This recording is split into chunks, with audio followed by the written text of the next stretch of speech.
धरती दाई महादेव पार्वती करम देवता ऐसे जा करके हाथ में जात में खेलत में कुदत में हाथ में ऐसे जा करके विराजमान रहे महामय ले ऐसे जा करके गांव के गौआ ठाकुर गांव के समलाई गई महामय ऐसे जा करके विराजमान रहे तो मानो ऐसे जा करके ले धरती माई जय काली के पारलिंगो जगो सुमरन करो पावन कर 57 पर अपना 56 कोटि के देवी देवता सब कोई के चरणों में 100 जोहार सेवा जोहार मालिक से जाकर के विराजमान रहे तो मानो पतरा पाली के समस्त बुढ़ा देव प्रेम शक्ति प्रेम थाना हीरा मोती सब कोई ले जोहार आवा मालिक विराजमान हुआ खिलावा सुजावा तक जानो में सतिया से जाकर के जय विराज बुढ़ा देवता से जाकर के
जोहार जोहार करम देव पयाला कहाँ तो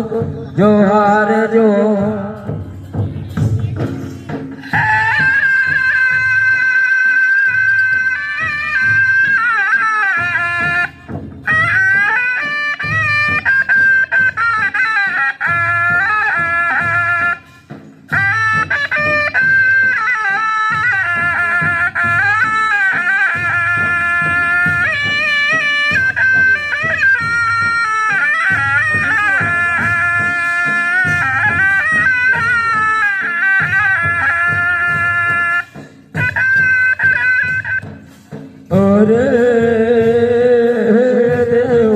जोहार जोहार करम देव पया लगा दो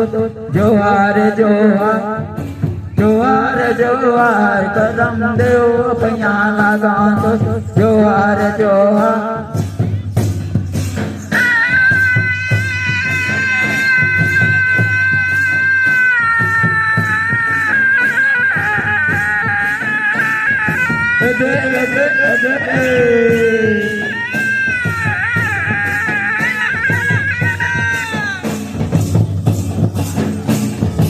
करम दे हो बहाना ने डेरा जोहार जोहार जोहार जोहार करम दे हो पया लगा तो जोहार जोहार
रे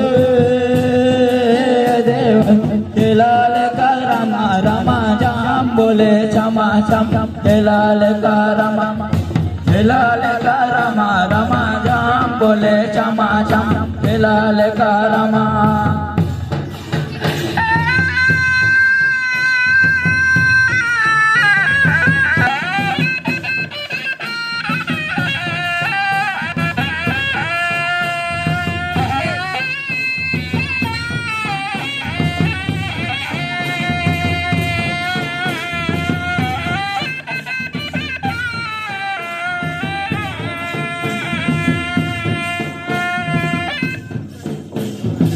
काला मंदर सबे एका चौरासी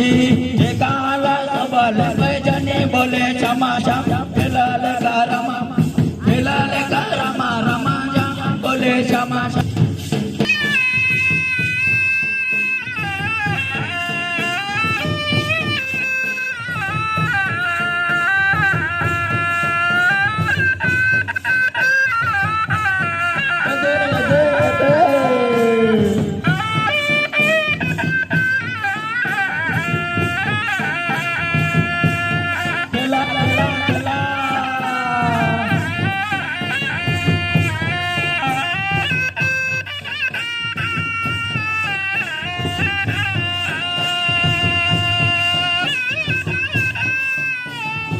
काला मंदर सबे एका चौरासी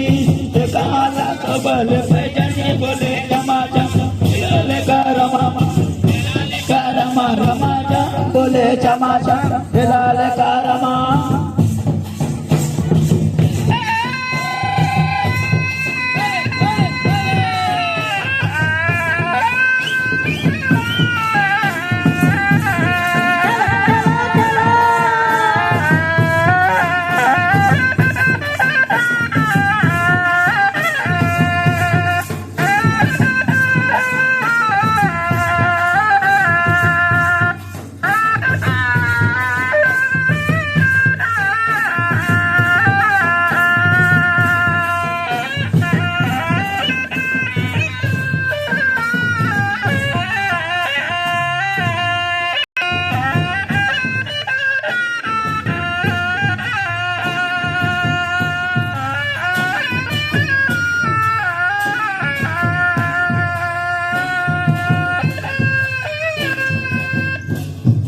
अरे देखल सजानी रे कोनारा रे फुलफुला सजानी रे कोनारा रे फुलफुला